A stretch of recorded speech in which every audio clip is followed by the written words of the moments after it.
Қайырлы күн. Біз шежірелі құлақ күйдің ең соңғы 20-шы эпизодын бастаймыз. Бұл эпизод осы шежірелі құлақ күй жобасының қамтыған барлық тақырыптарын түйіндейтін шығар деп ойлаймын. Алдымен эксперттерді, осы авторларды таныстырып өтейін. Осы шежірелі құлақ күй жобасының идеясының авторы басы қасында жүрген Анас Бағдат мырза. Антрополог, зерттеуші, саясаттанушы Ғалым Жүсіпбек. Күйші деп те айтуға болады сізді жолаушыға, иә? Күйді ішінен жақсы білетін домбыра аспабын, білмеймін, Қазақстандағы меніңше ең шеберлердің шебері шығарсыз, өйткені сіздің эпизод шыққан кезде өте көп жаңағы күйшілер, шеберлер, мынау менің ұстазым ғой деп жазып жатты. Жолаушыға қош келдіңіз. Біз енді жалпы осы шежірелі құлақ күй жобасының түсінуімше идеясы совет кезеңінде ғана емес, ана патшалық кезеңнен бастап келе жатқан отарлау тарихын зерделеу және осы күй тарихына, күй өнеріне әсері, иә, олардың. Осы мәдени отарлауды қарастыратын болсақ, бірінші, екінші эпизодтарда өте көп айтылды, күйшілер өте қатты қырғынға ұшырады, иә. Домбыраның өзі де, күйлердің өзі де, тіпті күйлердің өзі де қудаланып, тартылмай кеткен, ұмыт болып кеткен күйлер де болды. Соған қараған кезде бұл күй мен күйші неге соншалықты бір қауіп көзі болды жаңа отарлауыш үшін. Жалпы күй дегеніміз не, күйші деген кім? Осы туралы пікірлеріңізді біліп өтсем.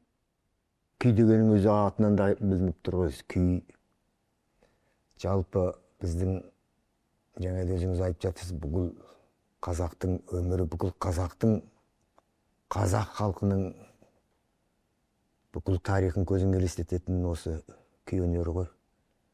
Жалпы арғы бергісін қозғап өтсең өзі неше түрлі күйлер бар, бірақ соның барлығы да бізге жеткені бар, жетпегені бар. Неше түрлі тағдырмен келіп жеткені бар. Сондықтан осы күйлеріміз өзі жинақталып та әлі де етек жеңе қымталмай жатқан жайы бар. Бірде-бір күй жайдан жай шыға салған емес. Олардың тарихы бар. Әр тарихта қазақ халқының өмірі жатыр, күйініші жатыр, сүйініші жатыр, қайғысы жатыр, мұңы жатыр деген сияқты. Енді күйшілік мен солай түсінемін негізінде. Ғалым аға, сіз не ойлайсыз жалпы күй мен күйшілік жайлы? Күй деген не жалпы біз үшін? Өте күрделі, әрине көлемді сұрақ. Шақырғаныңызға көп рахмет. Бұл жобаның басталып, осы эпизод, соңғы эпизод деп отырсыздар. Соңына келіп аяқталуда мен өте үлкен бір бастама болды. Бастама деп айтайық, өйткені бұл жалғасу керек. Бұл бәлкім бұрын соңды болмаған өнер, ғылыми және ғылым, өнер және әлеуметтік жоба. Мен шамалы сырт көз болып қатыстым әрине, өйткені мен өнер адамы емеспін. Алайда өнер адамы болмасам да өзім үшін көп нәрсе таптым. Домбыра не деп сұрасаңыз, меніңше домбыра ол тек қана музыкалық аспап емес, ол сонымен қоса тарихи жат. Өйткені домбыра осыдан 100 жыл бұрын, 200 жыл бұрын қандай болса, жалпы формасы сондай, иә. Он бір айтады ғой, сіз жетілген нәрсені қалай жетілдіресіз, ол өзі жетілген ғой. Домбыраның жалпы өзінің формасы, былай жалпы қазіргі біздің білетін жалпы домбыра деп айтатын аспап, өзі жетілген аспап бір. Енді әрине, жобадан да мен байқағаным, көп нәрсе үйрендім. Әр өмірдің өзінің домбырасы болған екен. Тіпті әр күйшінің өзіне ыңғайлап жасаған домбырасы болған екен. Енді ары қарай мәселені егер ұлғайта беретін болсақ, домбыра енді күйшілік өнерінің негізгі аспабы. Күй дегеніміз кәдімгі адамның эмоциясы ғой. Мысалы күй деп қазақ тілінде күйдің басқа мағынасы көңіл күйі. Мысалы адам күйі қандай деп жатады ғой. Енді ол мен үшін неге маңызды? Себебі қазіргі таңда әлеуметтік ғылымдардың өзінде бір отарсыздану деген бағыт бар. Ол тек қана біздің әлеуметтік өмірде ғана емес, экономикалық өмірде, мәдени өмірде ғана емес, ғылымда да отарсыздану сұранысы бар. Ғылым да отарланған. сонда отарланған деп айтатын ғылымда енді сипаттап кетейік, евроцентристік, батысқа бейім, ақыл мен сезімді бөлетін бағыт бар. Ақыл мен сезімді бөліп тастаған. Ақыл деп те бір жақты ақылды айтады. Яғни ақыл деп те көп нәрсені түсінуге болады ғой. Сонымен бір жақты ақыл эмоцияны төмен көреді, төмендетеді, яғни екеуінің арасын бөлген, тіпті қарама-қарсы қойған. Яғни бір жақты ақыл, ол қандай ақыл? Ол әр нәрсені рационал түрде, есептегіш ақыл, пайда күнем ақыл. Ол ақыл, мен мына сөзінен ұнатамын, ондай бір жақты пайда күнем ақыл геноцидті ақтап алады деп айтады. Біз соны көрдік. Оған куә болдық. Сонда ғылымдағы ең үлкен проблеманың бірі, қазіргі таңда ең үлкен эпистемологиялық деп айтады оны, ғылыми ұғымды қолданатын болсақ, ең үлкен эпистемологиялық проблеманың бірі ақыл мен сезім бөліп тастау, ақылды бір жақты қабылдау. Бұл евроцентристік, позитивистік түсінік. Енді күйге келетін болсақ, күй ол ең алдымен эмоция да. Эмоцияда көп жағдайда әрине ол біздің күнделікті адам болмысымыздың, табиғатымыздың көрінісі ғой. Эмоциясы адам болмайды. Эмоциясы адам ол тек ауру адам шығар. Аурудың түрлері бар дейді ғой. Эмоция жоқ. Онда эмоция ол адам болудың табиғаты, адам болудың бір нәтижесі. Біздің адам табиғатымыздың бір несі, құрамдас бөлігі, эмоциясы адам жоқ. Жануарда да бар. Сонда біз әділетсіздікті көрсек, әділетсіздікке ұшырасақ, біз оны эмоция арқылы білдіреміз алдымен. Кейін оны біз ақылмен тартып, кәдімгідей оны рационалды түрде ойлай бастаймыз да. Бірақ ең алдымен біз оны эмоциялық түрде түсінеміз. Ең алдымен эмоциялық түрде байқаймыз әділетсіздікті. Енді әлеуметтік ғылымдарда әділетсіздік деген ұғым өте маңызды, себебі көп мәселенің астарында әділетсіздік жатыр. Осыған сүйенетін болсақ, күйшілік өнер, мысалы домбыра, ол сонымен қоса халықтың наразылығын, күйін, сұранысын білдірген керемет институт деп айтсақ болады. Институт деп мен осы ұғымды қолданайын. Институт деген ол тек бір құрал емес, бір адам емес, бір ереже емес, ол көп нәрсенің жиынтығы. Сонда домбыраға байланысты күйшілік өнерінде бір емес, бірнеше институт бар сияқты. Яғни халықтың өзінің мұң-мұқтажын, қуанышын бөлісу, көрсету институты. Одан кейін қуанышта, әрине тек қана негатив сезімдер ғана емес, сонымен қоса қуанышта ол да бір күй, ол да бір эмоция. Сөйтіп айналып келген кезде күйшілік өнері ол бір пікір қорытатын, адамдарды белгілі бір бағытқа, бәлкім санасы түрде бағыттайтын, онда ой болмаса да, адамдар белгілі бір бағытқа бағыттайтын бір күш болған. Сондықтан ол бір керемет үлкен институт, оны тіпті қазіргі кезде атын атап сипаттауды қиын болып тұр. Өйткені бұл туралы зерттеу жасалған жоқ. Мен әлеуметтік ғылымдар жағына келіп қосылдым. Өзім үшін көп жаңалық ашып отырмын. Сіз айттыңыз ғой, сұрадыңыз ғой, неліктен репрессияға ұшыраған топтардың арасында күйшілер көп болды. Мен үшін бұл жаңалық болды. Қарасам, шынымен күйшілерді көп репрессияға ұшырап, тіпті эпизодтардың бірінде бар. Қарағанды аймағында бір жерде 32 күйшіні атқан дейді. Ол үлкен сұмдық нәрсе. Мен осының барлығын естіп, анализ жасағаннан кейін мынандай ой келеді.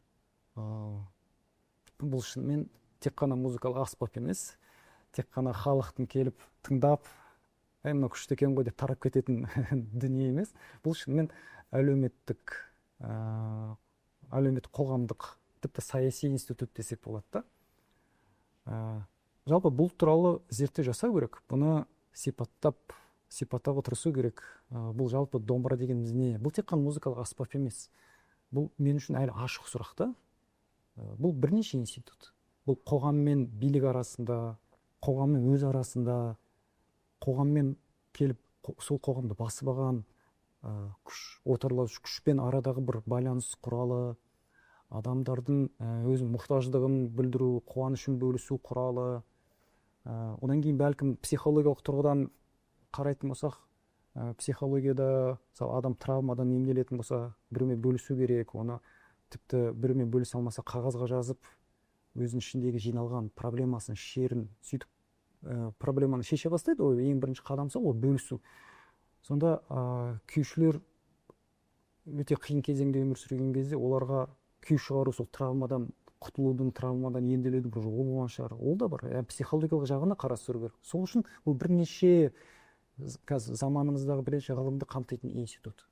Психологиясы бар, саясаттану бар, тарихы бар, отарсыздану бағыты бар, әлеуметтік ғылымдардағы деколонизация, деколониал бағыттар. Мен үшін бұл әлі зерттелетін нәрсе, сондықтан бұл бастама. Тек қана бір бастама. Мен осыны ғана айта аламын, яғни бір өте үлкен бір құбылыс, өте үлкен бірнеше институт бар.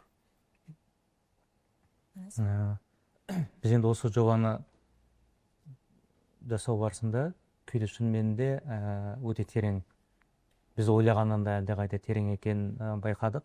Сондықтан да бұл жобаны мен кіріспе деп айтып жүрмін. Осы тақырыпқа, осы 20 эпизодтың өзінде әр қырынан қарасақ та. Жаңа басында айтқандай, әрине күй адамның күйі, ішкі халі десек, сонымен бірге ол күй күйшінің ары мінезі деп айтуға болады екен. Егер күйшілер тарабынан айтатын болсақ, күй емес күйшілер деп айтсақ, неге репрессияға көбірек ұшырады деген қырынан айтсақ, ол күйшілер осы әділетсіздікке төзімсіз мінездің иесі сияқты. Және көптеп мысал келтіруге болады тарихтан. Күйшілер оны күймен жеткізген. Мысалы Новичтап айтсақ, Қазанғаптың қалай патшалық Ресейдің отарлауына қарсы күй шығарғанын, тіпті оның патшалық Ресейдің өзі, губернатордың өзінің алдына барып тартқан күй арқылы мінезін көрсеткен. Зар Қоспасар, тіпті Қарыс Қоспасар деген бар, сол дәуірге жеткізген. Және бір маңызды нәрсе, осы репрессиядан, советтік отарлаудан бұрын жалпы халық ретінде адамдар күйді жақсы түсінген. Тек қана бір ішін шерін тарқату, демалу ғана емес, күйдің тілін түсінген. Және осы күй, егер оларды құртып жібермесе, сол күйлерді тыңдау арқылы адамдар да бір коммуникация ретінде тарайтын еді. Бәрінде бір бірігетін күш болатын еді. Және тағы маңызды нәрсе, күйден бөлек күйшілер өте беделді болды. Ол бір сол кездегі титулдардан да, белгілі бір мансаптан, атақтан да жоғары болды. Өте қатты сыйлады халық. Яғни күйші күй арқылы бұны әділетсіздік деп айтса, ендеше халық оған қарсы болар еді. Сондықтан да бір қарсылықтың күші ретінде көріп тұрған затты отарлаушы әрине бірінші құртады. Бұл айтып отқанымыздың өзі белгілі бір қыры ғана. Ана сен келесі сұраққа бір түрткі болатындай ой тастадың. Шынымен отарлауға дейін, тіпті отарлау басталғанның өзінде жаңағы күйшілер бір рудың, бір өңірдің ғана емес, бүкіл тұтас бір дәуірдің проблемасын айтып, оған қарсылығын білдіре бастады. Сен айтқан Қазанғап болсын, Махамбет болсын, Құрманғазы болсын, олардың әрбір күйінде, тіпті советтік дәуірдегі күйшілердің өзінде де бір күйінде астары бардың, қарсылық, отарлауға деген қарсылық, әділетсіздікке деген қарсылық. Бұл енді жаңағы ғалымаға айтқандай, жолаушыға айтқандай бір адамдардың болмысы, ол ештеңемен сен оны кетіре алмайсың. Бірақ сол бір әділетсіздікке қарсы адамдардың барлығы енді үрей биледі шындап келгенде отарлық кезеңде, отарлау кезеңінде. Бірақ соған қарамастан адамдар сол қарсылық ретінде күйшілердің күйін тарта бастады. Жаңағы Құрманғазының болсын, Қазанғаптың болсын, ұмытылмай, ары қарай оны жалғастырып, яғни адамдардың ішіндегі әділетсіздікке деген бір қарсылығын осы күймен шығарып, бұл бір ұран, жалау ретінде адамдар соны ұстай бастады. Бірақ соңғы уақытта қарасаң, қазір тіпті тәуелсіздіктен кейін қарасаң, біздің күйшілер сол бір әділетсіздікке деген бір төзімсіздіктің бір символы бола алды ма? Әлде біз отарлау жалпы оларды артист деңгейіне түсіріп тастады ма? Артист дегеніміз ол бір нақты бір позициясы бар адам емес, ол бір өнерді жеткізуші адам ғана. Ал күйшілер одан әлдеқайда жоғары болатын, Қалай ойлайсыз, жолаушыға, ғалымаға? Дұрыс айтып отырсыз. Жалпы ана кезінде күйшілерді неге құртып жіберді? Мәселенің бәрі сол осы жаңа қарсылық білдіру, болмаса ұлттың зарын бәрін жеткізу, осы күйшілерге терең байланысты болса, оған күйшілер озық ойлы адамдар болды ғой. Күй арқылы бәрін жеткізіп, мысалы, неге оларды құртып жіберді? Өйткені болашақта бұл ұлт үшін бұлардың беделі өте жоғары. Сондықтан оларды бірінші тілін, жаңа мәдениетін, дәстүрін құртып жіберсе, сонда ғана бұл халық қой болып болады, мал болып кететін сияқты. Сондықтан ол бірінші кезекте осыларды құртып жіберді ғой. Сондықтан оларды бәрі құртып жібергенмен жалпы күйге деген сүйіспеншілікті аспабына деген оған оны құрта алмады. Қазірден солай жалғасып жатыр ғой. Бұрынғы тарихтарымыздың бәрін қайтадан тауып. Мен өзім мысалы кішкентай кезімде домбыра тарта бастадым, иә? Тіпті ересектеу келгенде жақсы домбырашы болдым. Бірақ біртіндеп осы домбыраны түсінген сайын мына күйді түсіну, күй арқылы жаңағы мазмұнын түсіну, сол арқылы өзіңе белгілі бір дәрежеде философиялық ойлар келеді.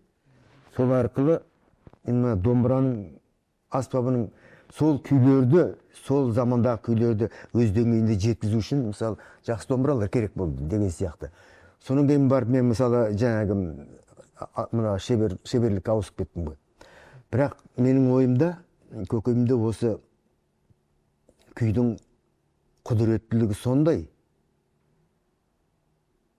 Қазір қарап отырсаңыз, міне бүкіл осы қазір мына жаһандану заманы болып жатыр ғой. Бірақ күйге деген құрмет қазір бүкіл әлемде осы біздің домбыра күйіне деген құрмет асып келе жатыр мысалы. Мен ойлаймын, осының бәрі тегін емес. Жалпы біздің осы күйдің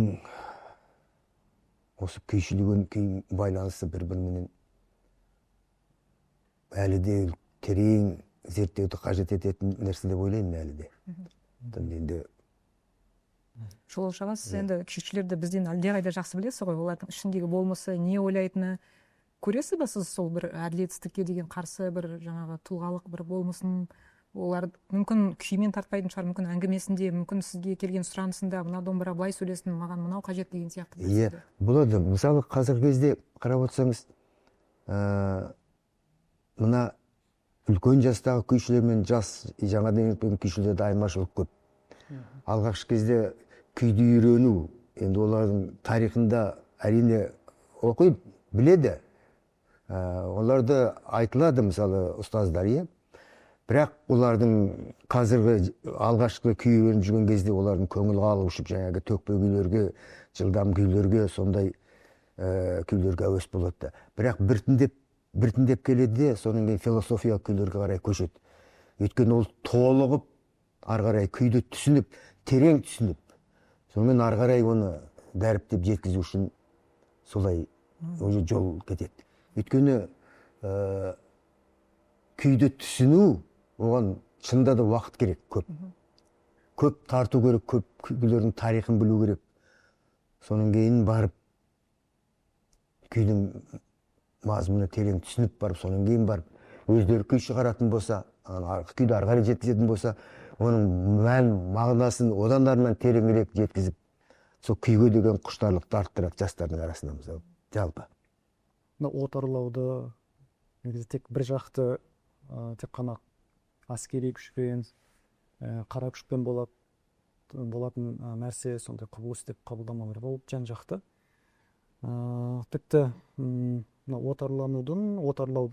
отарлаудың мәдени, ғылыми формалары болады.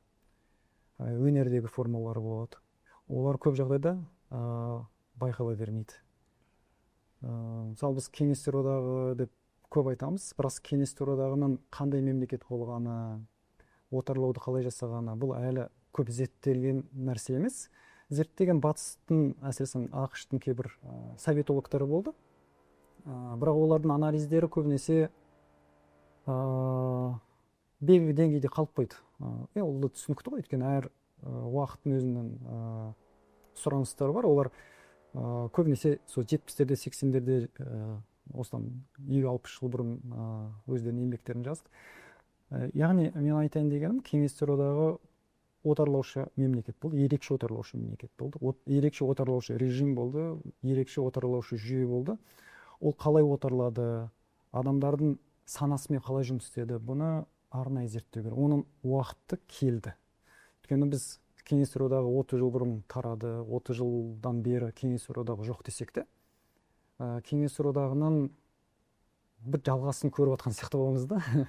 Саясатта болсын, экономикада, қоғамдық өмірде, әскерде айта берсе көп. Бірақ әрине пессимизмге түсіру үшін айтып тұрған жоқпын. Бұл жерде негізгі мен айтайын деген нәрсем, біз өзіміздің неге ұшырағанымызды білмесек, одан қалай құтылатынымызды да, одан қалай емделетінімізді де анықтау, шешу қиындау болады. Кеңес одағы мынаны айта кету керек. Көп адамдар мына кеп шатасады да, қателеседі. Кеңес одағы әр халыққа өзінің тілінде сөйлеуге, өзінің тілінде музыканы дамытуға, өзінің өнерін дамытуға рұқсат берді ғой дейді. Мысалы 30-шы жылдары ұлттық өнер шарықтады дейді. Мысалы Қазақстанда ғана емес, жалпы бүкіл кеңестер одағында Мәскеуге, Петербургқа, Ленинградқа көптеген жергілікті орындаушылар барды, жиналды, өнерін көрсетті. Одан кейін жергілікті жерлерде сол өнерді дамытатын орталықтар ашылды. Ол солай, оны жоққа шығара алмаймыз. Бірақ та бұл жерде ең үлкен біздің шешу керек нәрсеміз, біздің алдымызда ең үлкен сұрақ, неге бұл жасалды? Өйткені 28-33 жылдар, 5 жыл көлемінде, 5 жыл деп айтады қазіргі кезде, Қазақстанда өте үлкен опат болды, катастрофа болды, халық қырылды. Енді ол бұрын соңды ондай біздің төңіректе болған нәрсеміз, қолдан жасалған қырғын ғой, ашаршылық болды. Бірақ ашаршылық тек қана бір ашаршылық ретінде зерттемеу керек. Әлеуметтік топтар жойылды, толықтай әлеуметтік топтар. Бұны геноцидтің кең анықтамасы бойынша, енді геноцидтің кең анықтамалы бар, легалистік анықтама емес. Легалистік анықтама бойынша бұл геноцид емес. Неге? Себебі 48 жылғы геноцид конвенциясы, геноцидті болдырма конвенциясы бойынша геноцид не? Ол этникалық, діни және белгілі нәсілге ие топты қыру. Алайда бұл жерде әлеуметтік топтар жоқ. Енді бұның жауабы оп-оңай, тіпті күлкілі. 48 жылғы геноцидті болдырма конвенциясының анықтамасына қатысқан Сталин. Жауап оп-оңай да? Бұны білмесек, бізге обал. Бұны білу керекпіз. Сондықтан қаншама қырғын болды, соның ішінде ашаршылық, ол легалистік тұрғыда, тармағында да алып қарағанда ол геноцид емес. Бірақ ол геноцид анықтамасына қатысқан Сталин жіберген несі, делегациясы, өзіне де көп не келген, хабар келген, ақтасып отқан ғой. Алайда геноцид ұғымын шығарған Рафаэль Ленкин атты бір білім адамы бол, зерттеуші. Сол кісі айтқан, бұл ұғымды шығарған кісі. Әр геноцид негізі өз астарында әлеуметтік мәдени топты жою деген. Сонда қараса, Қазақстанда әлеуметтік мәдени топтар жойылды. Байлар жойылды, көшпелі қоғам толықтай жойылып кетті, күйшілер топ болса, олар жойылып кетті. Айди жоспарлы түрде. Жарайды, ол мәселе осылай болса, оның астарында сонда не бар? Неліктен бұл жасалды? Неліктен жоспарлы түрде әлеуметтік мәдени топтарды жойды? Себебі кеңес одағының өзінің әкелгісі келген дүниетаным болды.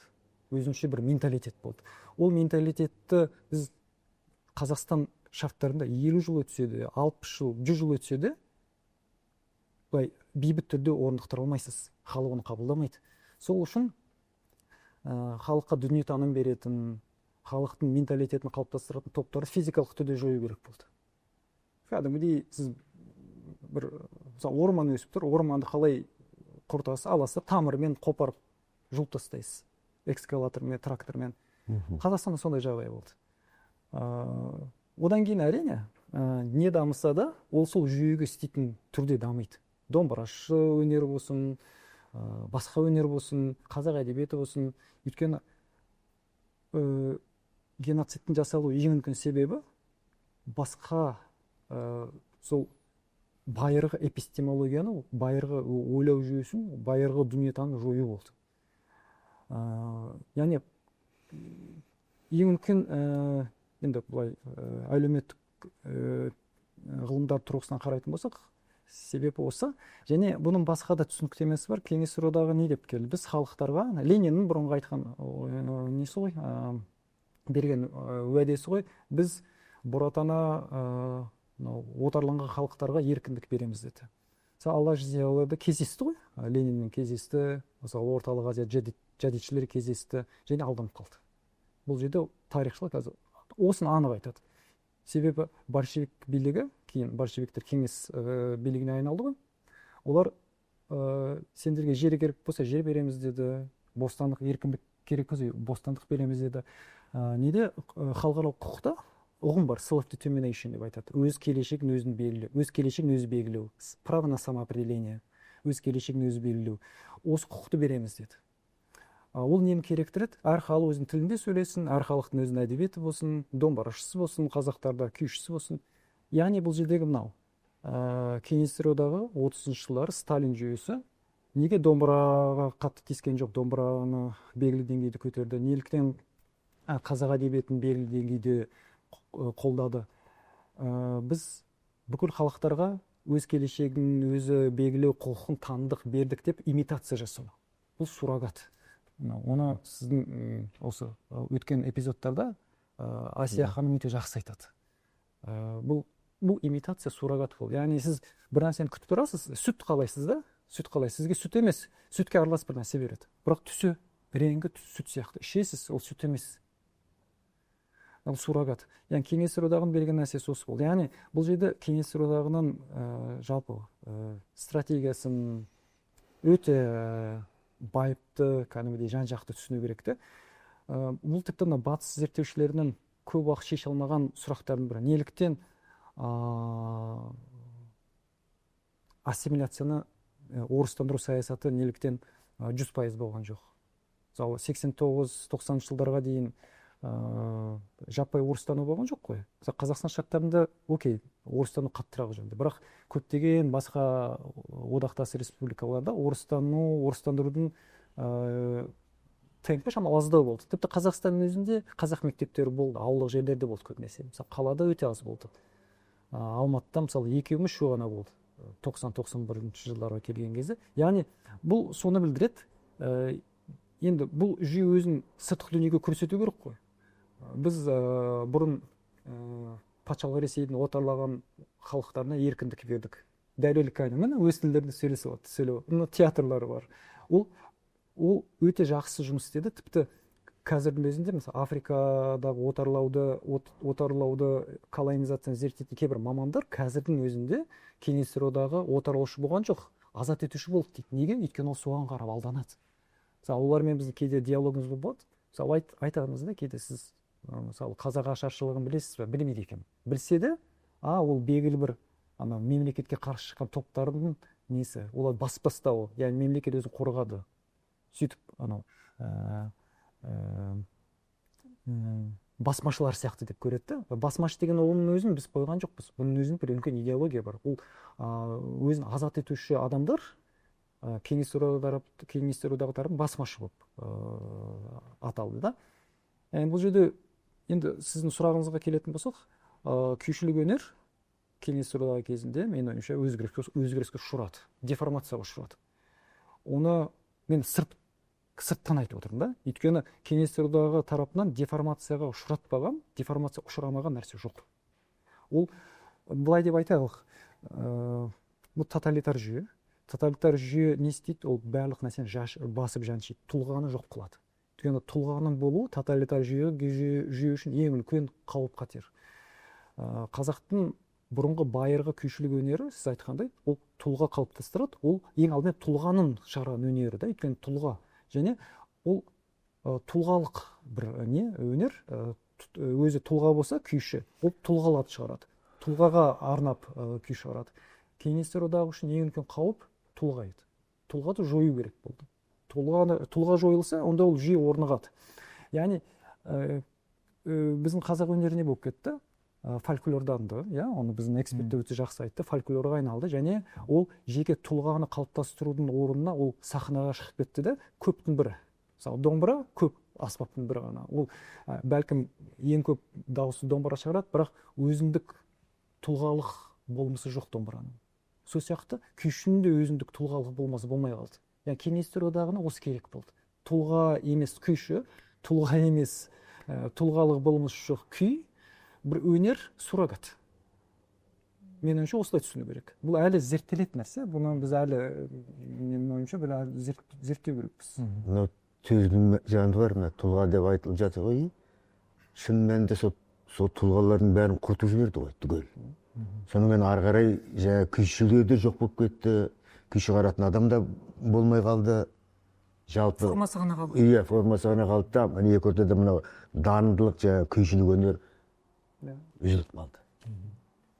Ана сол жобаны жасап жүрдің ғой, сол кезде мен сұрағым келетін, саған ең қиыны не болды?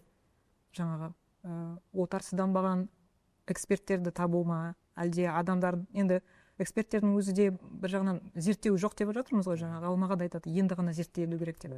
Зерттеулердің болмауы ма, дәлелдің болмауы ма? Сен үнемі бір объективті ұстауға тырыстың, иә, бір аңыздарға ғана кетпей, үнемі әрқашан әрбір эпизодында сенде эксперттер болды, және жаңа тарихын да айтып отырдың. Ең қиыны не болды осы жобада?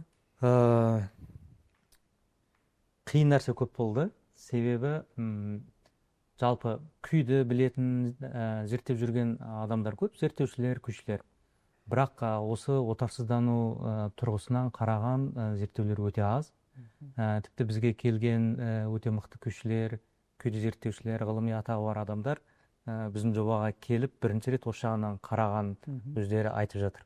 Ол да бір жақсы нәрсе, оны мойындап айту, бұрын солай ойламағаны. Яғни қараңыз, 40 жыл ғылымда жүр, осы салада жүр, тәуелсіздікке 30 жыл болды дейміз, бірақ сол қырынан ойламаған. Ғылыми еңбектер болмады ма сонда? Жоқ, енді бұл жерде айтайын деген, қарасаңыз, сол бір адам емес, бірнеше адамда солай әңгіме болды бізбен. Яғни бұл тұрғыдан қарасаңыз, күй өнеріне, біз бастан айтпайық, өнердің, күй өнерінің өзіне осы отарсыздану тұрғысынан қарау әлі үрдісі жоқ. Әйтпесе, тура соның ортасында жүрген, атағы бар, беделі бар, 40 жыл соны ғылым ретінде, шығармашылық ретінде қарап жүрген адамдар әлі осы тұрғыдан қарамау өте бір қайшылықты нәрсе. Және өздері таңғалып, өздеріне де үлкен бір әсер болды. Менің ойымша бұнда бір үлкен бір себептің бірі ұрпақтар арасы байланыс үзіліп қалды. Мысалы, қазіргі таңда күйшілікті зерттеп жүрген адамдар күйшілікті қалай зерттейді? Евроцентристік тұрғыдан зерттейді ғой. Ол басқа парадигма, ол басқа түсінік. Яғни бұл жерде дүниетанымдық мәселе бар. Яғни ұрпақтар арасы байланыс үзілгендіктен, әрине бұл метрополия не айтса, Мәскеуде мәдениет кеңестер одағының мәдениет министрлігі қандай нұсқау, қандай жол сызып қойса, сол жолмен оқыды, сол жолмен дамыды, сол жолмен келді ғой. Бұл жерде шынымен бұрынғы, мысалы, біздің отарланбаған дәуірдегі тұлғалардың бізге айтатыны, бәлкім бізге жол сілтейтіні әрине өте көп еді, олармен байланыс жоқ. Және біздегі өнер адамдары болсын, мәдениет зерттеушілері болсын, музыка зерттеушілері болсын, олар бұны ашық мойындайтын шығар. Біздің бұрынғы дәстүрлі музыка иелерімен, сол өнерді алып жүрген адамдармен олардың тікелей байланыстары бәлкім жоқ шығар. Ол енді түсінікті, өйткені ол адамдарды жоспарлы түрде қырды, жүйелі түрде қырды. Ол әдебиетте де сондай. Мысалы, бұрын қазақ әдебиеті күшті дамыған еді.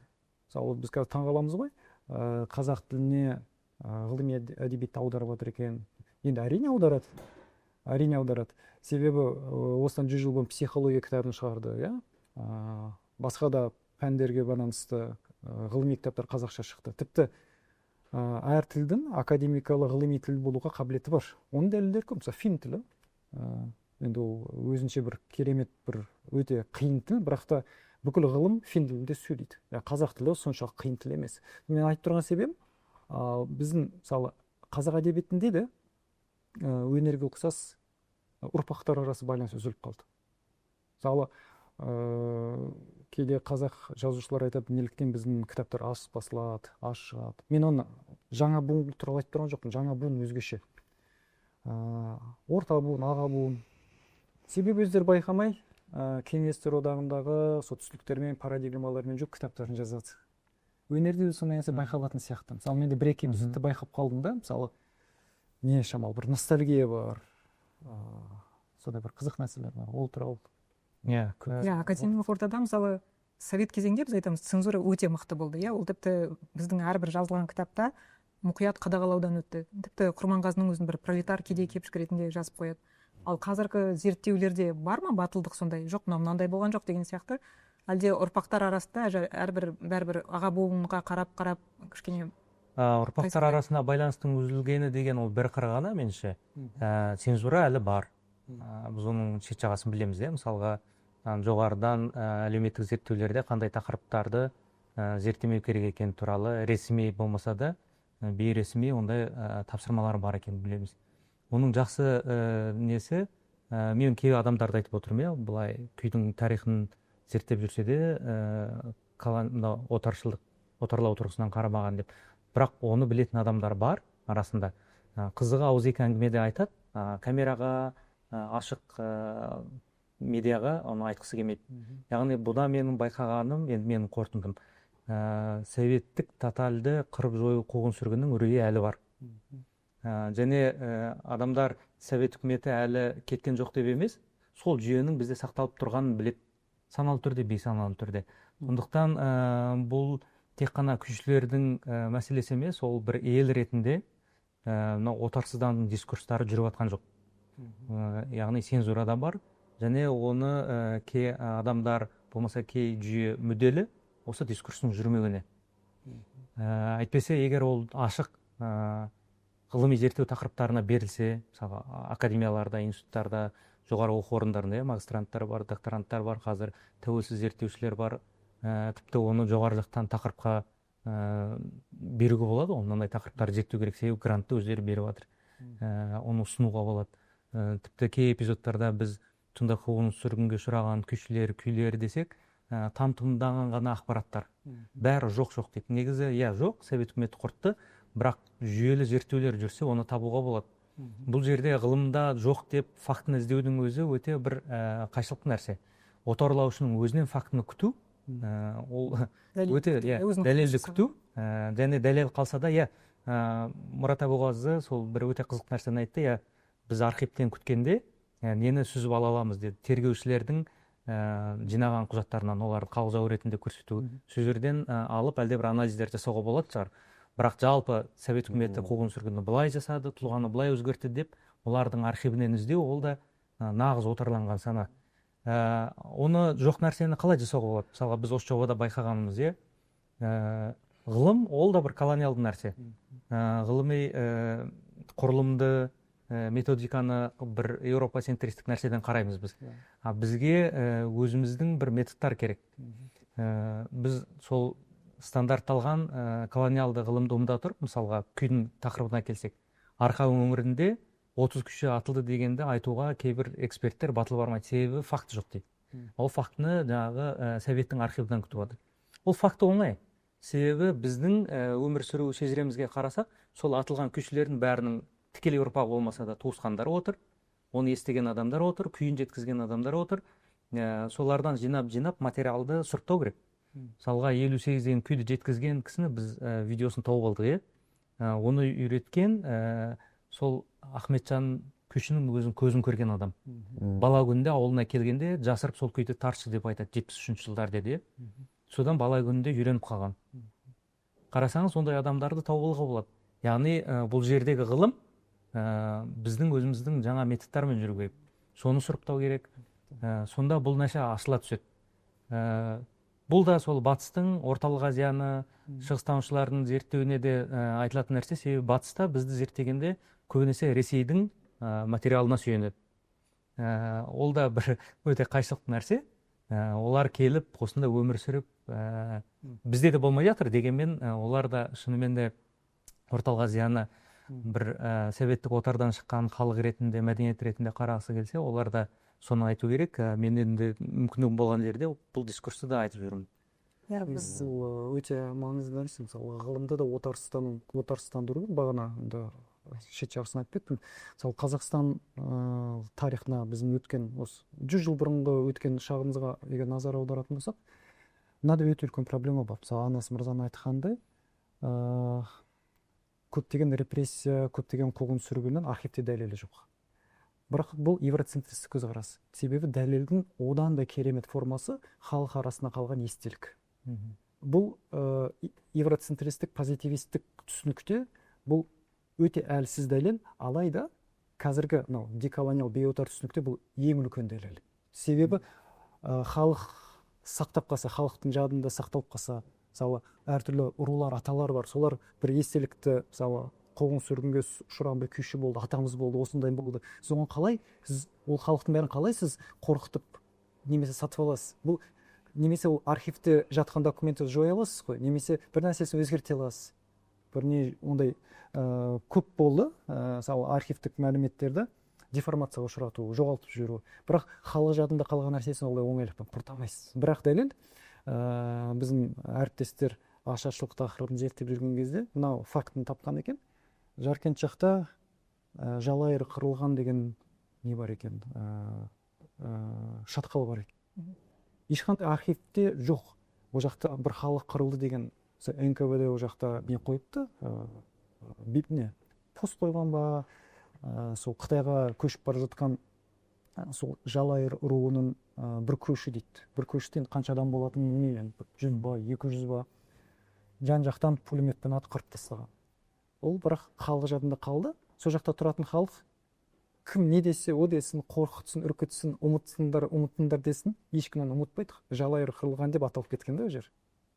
Ол бір халық жады. Яғни бұл ең факты. Бұны евроцентристік тарих бұны өте төменгі деңгейде факт деп қабылдаған, өкінішке орай да бұрында. Бірақ бұл қазір өзгеріп келе жатыр. Яғни ғылымда бір отарсыздану бар.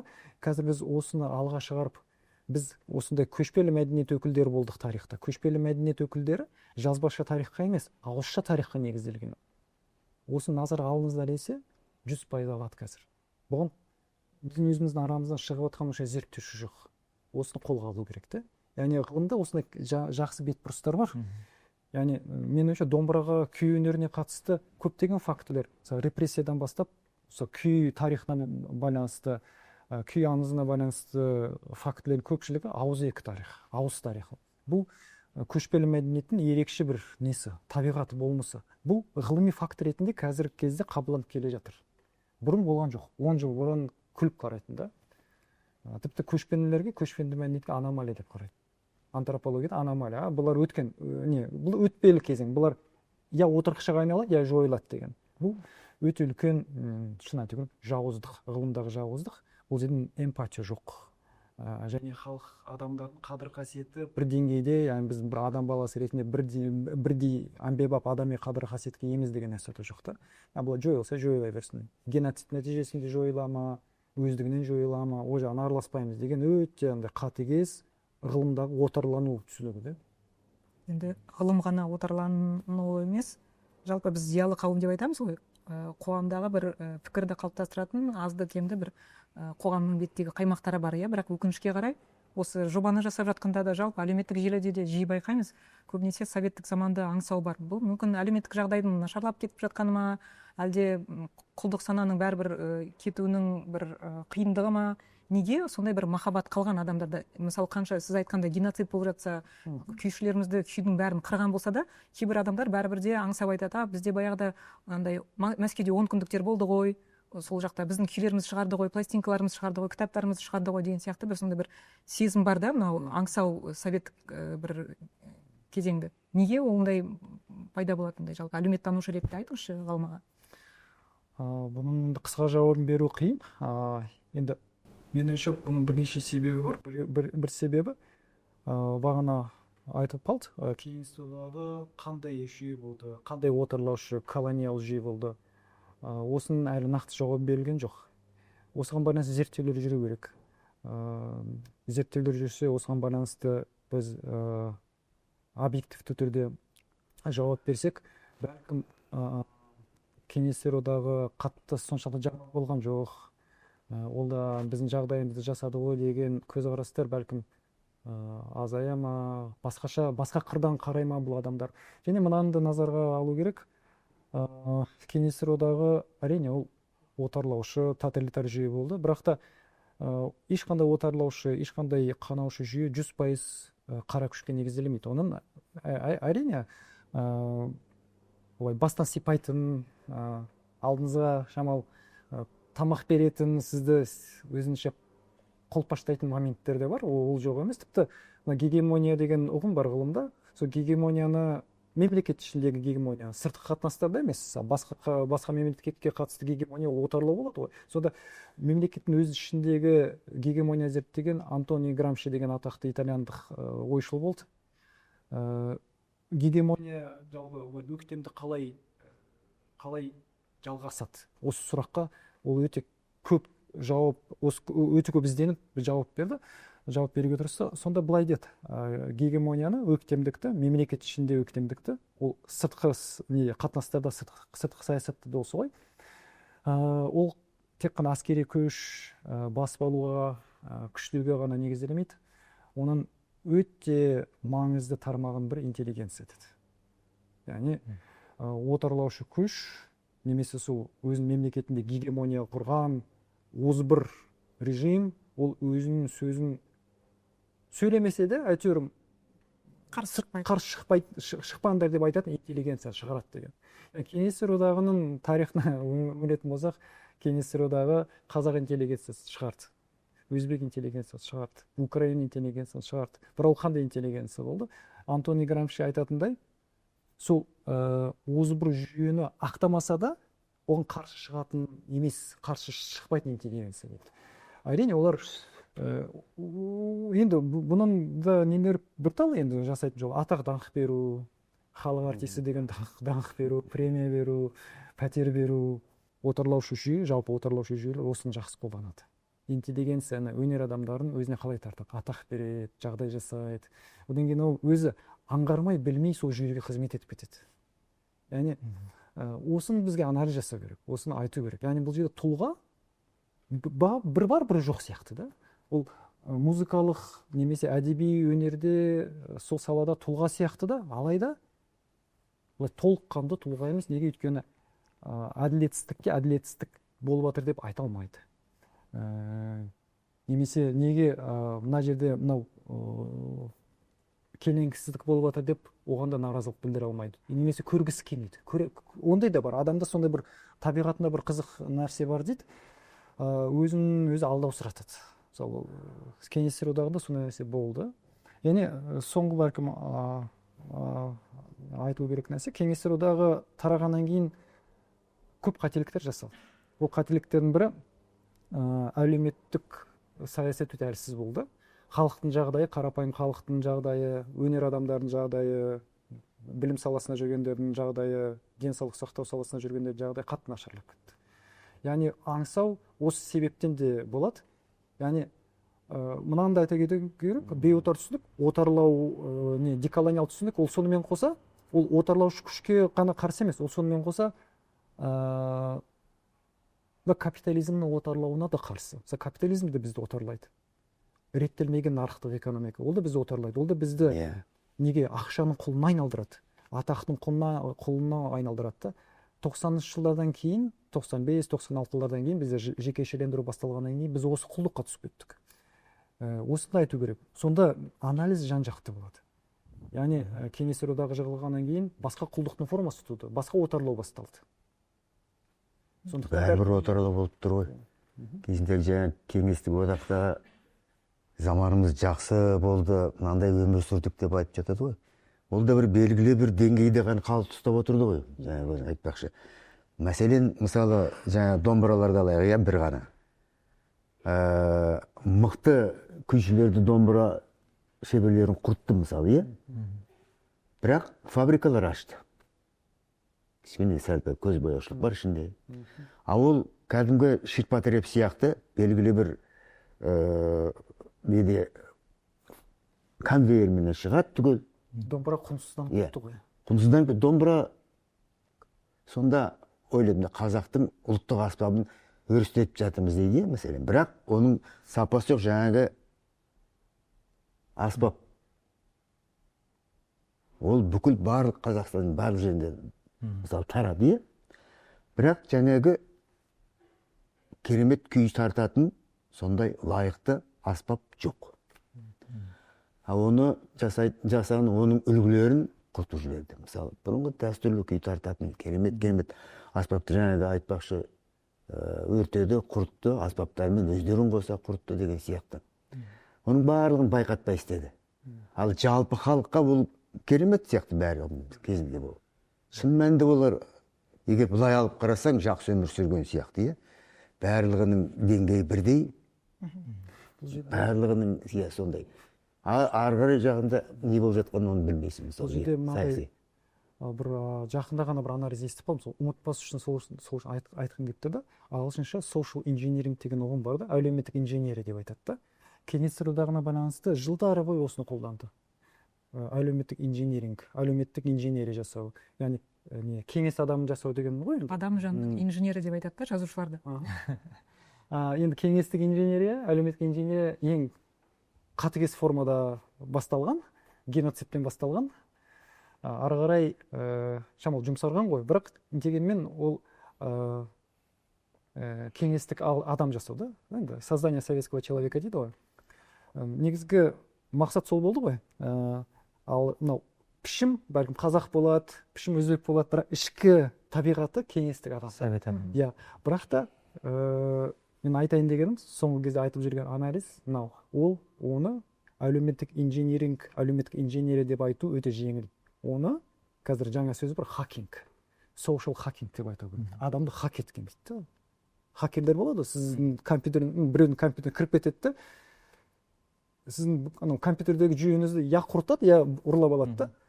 Басқа нәрсе болып қалады, сіз жұмыс істемей қаласыз. Сонда кеңестер одағының жасағаны ол әлеуметтік инженерия емес, ол өйткені позитив мағынада да болуы мүмкін. Біреулер қазір айтады, мен психологқа бардым, мен инженеринг жасап жатыр, жаңа тұлға шығып жатыр.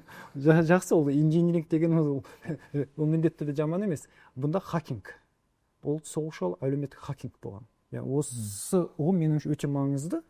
Осы егер ұғымды қолданатын болсақ, онда біздің қандай күйге ұшырағанымыз аз көп белгілі болады да. Яғни 27 жылдан бастап кеңестер одағы жүйелі түрде өзінің халқын кәдімгідей қай халықты басқарып отты, соны хакинг жасады. Хакерлер бар ғой, хакинг. Санамызды, табиғатымызды хакерлер хакинг жасады. Нәтижесін көріп отырмыз. Әлі кетпей жатыр. Әлі болып отыр. Ол жаңағы зиялы қауым деп айтып жатсыз ғой. Совет кезіндегі зиялы қауымның сол табиғаты әлі бар сияқты. Біздегі бүгінге дейінгі әлеуметтік, саяси әлеуметтік оқиғалар болған кезде солар бірінші планға шыға келеді.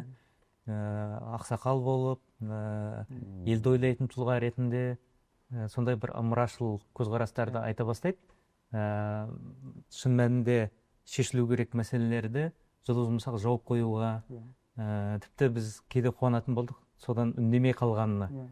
Олардың өзі бір әділет сияқты көрінетін болды. Негізінде олар төзбейтін болу керек еді ғой. Мысалы біз айтамыз ғой, адам тұлға болу керек. Негізі өз келешегін өзі белгілеу, self-determination right, ағылшынша право на самоопределение, өз келешегін өзі белгілеу, ол екі жақты құқық. Ол тұлғаға қатысты жағы бар, адамға қатысты жағы бар, тұлға болу. Мысалы, мен адам болып дүниеге келдім ба, маған адам құқықтары, осыны адам құқықтар түсінігі осы құқық менде бар деп айтады. Мен мысалы бір адаммын, мысалы басқа да бір бөлек адамды, біз жеке-жеке адам болып дүниеге келгендіктен, бұны тұлға болуды, өз келешегін өзі белгілеу, self-determination, individual right деп айтады, яғни өз келешегін өзі тұлға ретінде белгілеу, адам ретінде белгілеу. Сонда бұл біздің қоғамда қаншалықты сақталып келе жатыр, қаншалықты бұны біз түсіндік. Менің ойымша бұл жерде өте көп проблема бар. Яғни айтайын дегенім, кеңестер одағы неліктен имитация жасады, неліктен суррогат шығады. Біз өз келешегін өзі белгілегісі келетін халықтарға құқық бердік қой. Міне қараңдар, мектептер бар, домбыралары, дутарлары бар, театрлары бар. Міне көрдіңдер, куә болдыңдар. Кеше ғана олар патшалық Ресейде отар болды. Қазір мысалы өзінің келешегін өзі белгілеп отыр. Тіпті астанасы бар. Өзі кеңестік социалистік республика деп аталады. Республика деген атағы да бар. Бірақ бұның бар имитация, өтірік еді. Бұның артында тұрған не болды? Тек қана аты ғана бар да, заты жоқ. Және егер қоғам ретінде, бір халық ретінде біздің сондай өз келешегімізді өзіміз белгілеу құқығымыз болмаса, право на самоопределение қоғам ретінде болмаса, тұлға ретінде де жоқ қой. Тұлға ретінде де жоқ. Сондықтан күй өнері, жалпы қазақтың музыкалық өнері осы тұрғыдан өте үлкен деформацияға ұшырады. Және ол қазірде, Сағынас мырза айтқанда, қазірде де ол бар. Біздің қоғамда біз тұлға болайық десек, мектепте, университетте, оның бірталай кедергі бар. Ең алдымен кедергі қоғамның тарапынан бар. Мысалы, қоғам кейде бұны түсінбейді. Мен саяси нәрсеге кірмей-ақ қояйын. Мысалы, өз наразылығымызды білдіргіміз келеді. Неге наразылығымызды білдіре алмаймыз? Неге рұқсат керек? Ол да тұлға болудың негізгі көріністердің бірі ғой. Мен наразымын, бар наразылығымды білдіремін. Оған да рұқсат жоқ. Сонда ол кеңестер одағынан келе жатқан тұлғаны жаншу, тұлғаны қабылдамау, тұлғаны қалыптастырмау, оған рұқсат бермеудің саясаты. Әлі жалғасып жатыр. Әлі жалғасып. Қазіргі Кезінде мынау рухын, қазақтың рухын құртып жіберді ғой. Сол мынау ең бірінші колхоздастыру кезеңінен осы жаңа ашаршылығың бар, одан кейінгі жылдар бар. Соның кейін бүкіл рухани мықты адамдардың бәрін құртып жіберді де, ал ары қарай қазір енді жалпы тәрбиелеу, басқаша саяси тәрбие, бүкіл жаңағы орыс тілді, рухы жоқ, бірыңғай жаңағындай тобырға айналдырып жіберді. рухқа келсек, қазіргі уақытта ең көп талқыланатын нәрсе біз кімбіз, identity деп айтады ғой енді. Сонда айтады, қазақтық деген не, жалпы қазақ болу деген не? Сенің әкең қазақ болса, яғни сен орысша сөйлесең де, басқа жақта тұрсаң да, сен қазақсың ба? Әлде қазақ деген Қазақстанда өмір сүретін, сол жаңағы күй тыңдайтын, мүмкін жаңағы кейбір дәстүрлерді ұстанатын нәрсе қазақтық па деген сияқты. Бұл мәселені жалпы бір адам ғана шешпейді, бұны қоғам болып шешеді. Бірақ сол қоғам болып шешкен кезде көбінесе жаңағы күйді, домбыраны, мысалы күй каналдары бар ғой. Астына қарасаңыздар, Германияға немесе басқа жаққа көшіп кеткен кейбір немістер солар айтып жатады, мен мына күйді естіп едім, денем шымырлап, отаныма деген сағыныш прям үдеп кетті деген сияқты. Айтыңызшы, қазіргі домбыра бар ғой, қазіргі енді стандартталған болсын, иә, ол шегінен айырылды, ол кейбір жаңағы элементтерінен айырылды, пернелерінен айырылды деген сияқты. Қазіргі домбыра біздің жаңағы иммунитетті, бұрынғы рухты қайтадан оята ала ма, әлде ондайға дәрмені жоқ па? Қазір біз соған келе жатырмыз. Кезінде шында да домбыраның негізгі бұрынғы дәстүрлі түрлері жоғалып кетті ғой. Бірақ қазір міне осы соңғы жылдары домбыраға деген сұраныс, домбыраға деген көзқарас өзгеріп келе жатыр. Қазір көп күйшілер мына қазіргі стандартталған домбырадан басқа біздің дәстүрлі аспаптарды сұрап, соларға тапсырыс беріп, соларға қайтадан көшіп жатыр ақырын-ақырын. Өйткені бұрынғы тартылып келген күйлердің мазмұнын, солардың жаңа стилін, солардың бізге жеткен жаңа тәтті бір иірімдері, солар жетпей жатыр қазір күйшілердің ортасында. Сондай батыстың жаңа шығыстың не болмаса орталық Қазақстанның күйшілік дәстүріне байланысты домбыралар қазір қайтадан өрістеп келе жатыр деп айтуға болады. Бірақ енді ғана келе жатыр ол. Өйткені жекелеген қазір мына біздің аға буын домбырашыларымыз қазір осы күйге деген көзқарастарын мына адам уақыт келген сайын керек түсінген сайын бұрынғы күйдегі бұрынғы керемет жаңа дыбыстарды, біздің қоңыр дыбыстардың барлығын қазір іздейтін болып жатыр. Сондықтан мына бұрынғы кезде оның барлығы қазір нотамен үйреніп жатыр ғой барлығы. Бірақ бұрынғы құлақ тыңдау арқылы жеткен жаңа күйлер, әртүрлі жаңа әрбір пернесіндегі дыбыстар, оны беру, бет қақпағының беретін дыбысы, домбырасының формасы, оның тембрі қандай. Соның барлығы да қазір келе жатыр деп айтуға болады. Өйткені қазір шеберлер көбейді. Енді әрине, бір жағынан енді оны жаңа кәсіптік жол деп есептеп жатыр. Деп сонымен жүргендер де көп. Бірақ оның ішінде жаңа ізденіп, өзінше бұрынғы өзіміздің жоғалып кеткен күйлерімізді, жоғалып кеткен жаңа әндерімізді беретін аспаптарды қайтадан қарастырып жатырмын. Мен соған қуанамын. Жастардың ішінде әрине бар енді алғаш бірақ аға буын жаңағы шеберлер біртіндеп бұрынғы тарихи музейлерде сақталып қалған солардың барлығына үңіліп осыдан бірнеше жыл бұрын талпыныс жасалды. Мысалы біздің анау Біржандардың, Дина апамыз, Жамбыл, тағысын Құрманғазының домбыралары, солардың барлығын көшірмесі жасалып, мысалы музейге өткізілді. Қазір кейбір күйшілеріміз мәселен соны барып көріп, соларды тартып көріп, мынау басқаша екен. Мына іздеп жүрген дыбыс мынада бар екен деп, уже қазір соған тапсырыс бере бастады. Бұл қоналық нәрсе. Енді мен ойлаймын, болашақта бұл әрі қарай өрістейді. Өйткені солардың қатары, іздеушілердің қатары көбейіп келе жатыр. Шалымен.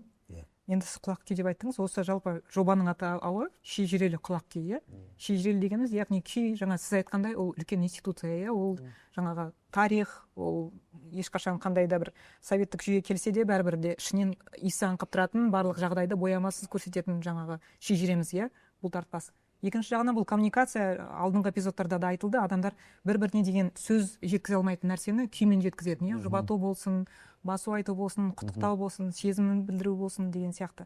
Және де коммуникация бұл әлдеқайда әлеуметтік желілерден де әлдеқайда мықтырақ болатын. Ол күйді адамдар бір-біріне өте жақсы бір жаңағы ауыздан ауызға сияқты құлақтан құлаққа жеткізетін.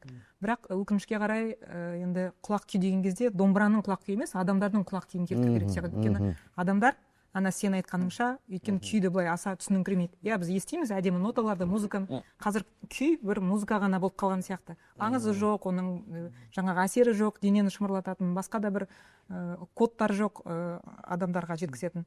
Не істеу керек сол құлақ күйді қайтару үшін? Адамдар домбыраны, сіз айтқандай егер домбыра түзелсе, адамдар да оны түсінетіндей болу үшін не істеу керек, не жетпейді деп ойлайсыздар? Түйіндеп айтқанда осы бүгінгі эпизодта жобаны. Бұл көп жақтылы нәрсе. Жаңа Жолаушаға жақсы айтты.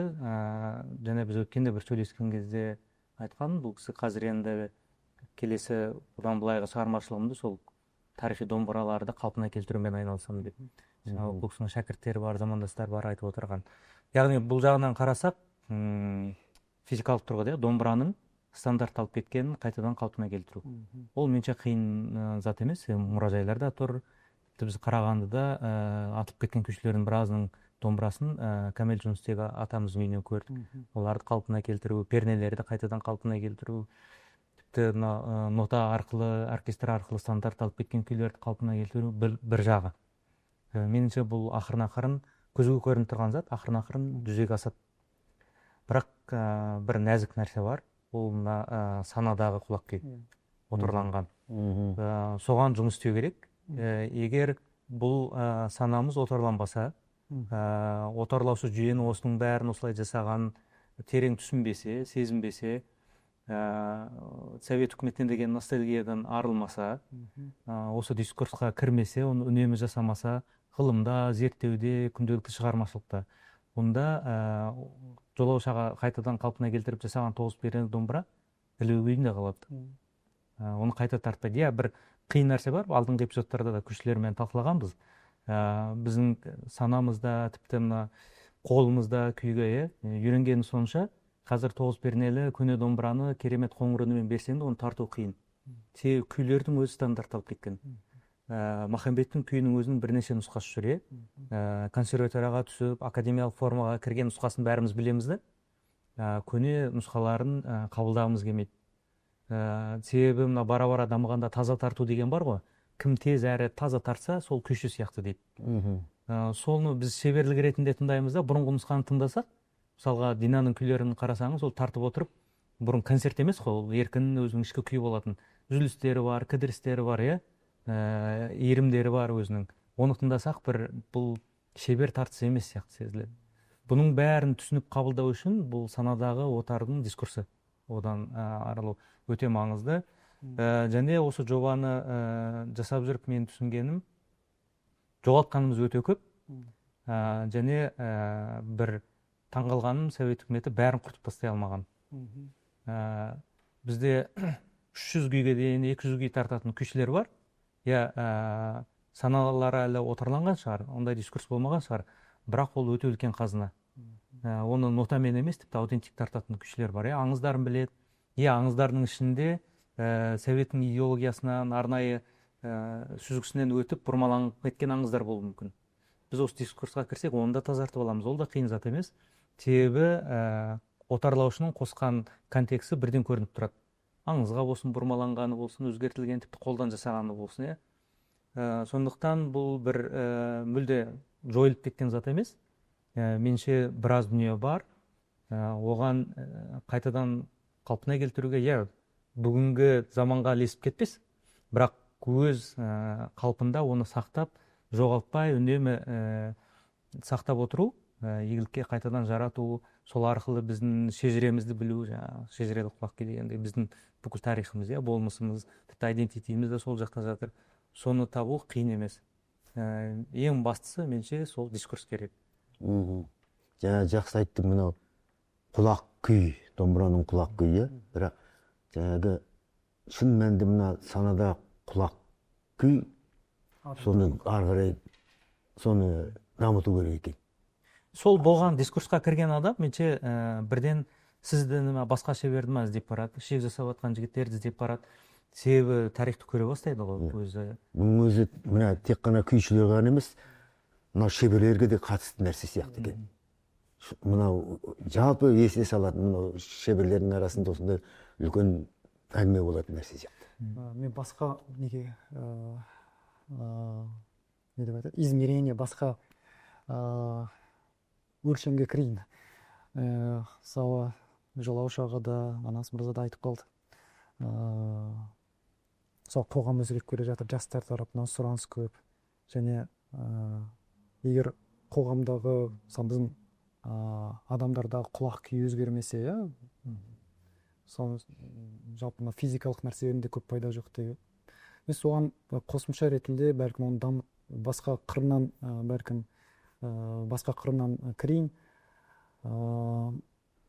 Біз қоғам ретінде және қазақ халқы ретінде мынаны түсіну керекпіз. Демократия, яғни адам құқығы бізге жат дүние емес, жат нәрсе емес. Тіпті керісінше дүниежүзі нәсілшіл, отарлаушы, фашист болып жатқан кезде, нацизм туып жатқан кезде, ең тұңғыш демократикалық мемлекеттер өз азаматтарына шыққан тегіне, дініне, әлеуметтік статусына байланыссыз тең құқықтар берген мемлекеттер осы жерде пайда болды. 1917-те алаш демократиясы туды, қоқан демократиясы, нәди демократия деп отырмын, өйткені олар кәдімгі саяси теория тұрғысынан талдайтын болсақ, олар республика, демократикалық республика береді. 1917, ойлап қараңыз, 1917, біреуі ноябрь айында, қараша айында, біреуі желтоқсан айында. Оны кім шығарды? Оны осы жердің азаматтар шығарды. Оны біздің өзіміздің интеллигенция шығарды. Араларында бірталай өнерге жақын болды. Ол кезде дүниежүзі қандай? Дүниежүзі отарлаушы. Бір үлгі алатын мемлекет жоқ. Сонда демократияны біз қазір Америкадан іздейміз, қазір Америка өзінің шын жүзін көрсетіп отыр. Екі жүзі бар дейді. Бір прогрессив жүзі болды, бір басқа жүзі, нәсілшіл жүзі болды, империалист. Қазір ол екінші жүзі шықты. Бізде кейбір адамдар ойлайды, демократия дүниеде құруды. Дүниеде демократия құрған жоқ. Демократияның кешірес атасы бізде болды. Ең 1917-те. Одан ары кететін болсақ, Қазақ хандығы қалай құрылды? Озбырлыққа қарсы шыққан екі сұлтан тарапынан мемлекет құрылды. Авторитар жүйеге қарсы шықты. Бір саяси өте үлкен бір саяси бір шешім болды. Яғни, егер біз демократиялық құндылықтар, адам құқықтары құндылықтар бізге жат емес десек, онда домбыра да жаңғырады. Өйткені домбыра нағыз демократикалық рухтың көрсеткіші. Күйшілік өнер нағыз демократиялық құндылық қой. Сіз келдіңіз, озбыр билеушіге озбырсың деп домбыра тілімен айттыңыз. Ана жерде әділетсіздік болып жатыр дедіңіз, болып жатыр деп естідіңіз, оны айта аласыз, домбыра тілімен жеткізе аласыз. Және сіз қоғамдық пікір лидерісіз. Яғни әр нәрсе мемлекетке байланысты емес. Ешқандай күйші мемлекеттің агенті болған жоқ. Ана түрде айтқанда мемлекетке жұмыс істемеген. Әрқайсысы сол қоғамның несі болды, өкілі болды. Сонда бізде қазір мемлекетке қатты не бар? Өзімізді индекстеу бар. Мемлекеттен әр нәрсені күтеміз. Сонда өнер адамдарына қарасақ тарихқа, қай күй несі маманы, қай күйші, қай қобызшы мемлекет маған жағдай жасасын деді. Ол керісінше мемлекет өз алдына, күй өнер өз алдына қойған ғой. Олар тәуелсіз өзіне өзі жеткілікті болды. Және ол демократикалық құндылықтар, қазір заманауи тілмен айтқан кезде демократикалық құндылықтар дәріптеген, соны халықтың арасына таратқан, соның тіпті тіректері, фундаменттері болған тұлғалар. Біз егер ойымды қайталап айтайын, демократиялық құндылықтар, адам құқықтары құндылықтар біздің өзіміздің қазақ құндылықтары десек, онда күйшілік өнер қайтадан жаңғырады. Және оның қазіргі меніңше көріністері бар. Және мен өзімді бейотар, деколониал түсінікті жүрген зерттеуші ретінде қабылдағандықтан бізде пессимизм деген нәрсе отарлаушылық болады. Яғни пессимизмге түспейміз. Пессимизм ол отарлаушының отарланған халыққа берген психологиялық, эмоционалдық несі қапасы. Сендер не сендерде оңбайсыңдар, жағдайлар жақсармайды. Сол пессимизм менде, мен анализімде жоқ. Бұйырса бәрі осы бағытта өзгерсін. Жақсы, онда осы сөзімізді түйіндей отырып, бұл шынымен шежірелі құлақ күй жобасының аяғы емес, бұл бастамасы ғана. Меніңше осы көтерілген тақырыптар ары қарай да дами түседі, ширай түседі. Сондықтан осы эпизодқа қатысқан әрбір экспертке, әрбір күйшіге, көмек көрсеткен әрбір жанға, тыңдап отырған сіздерге, және де қазір соңғы эпизодты түсіріп отырған командаға өте үлкен алғысымды айтамын.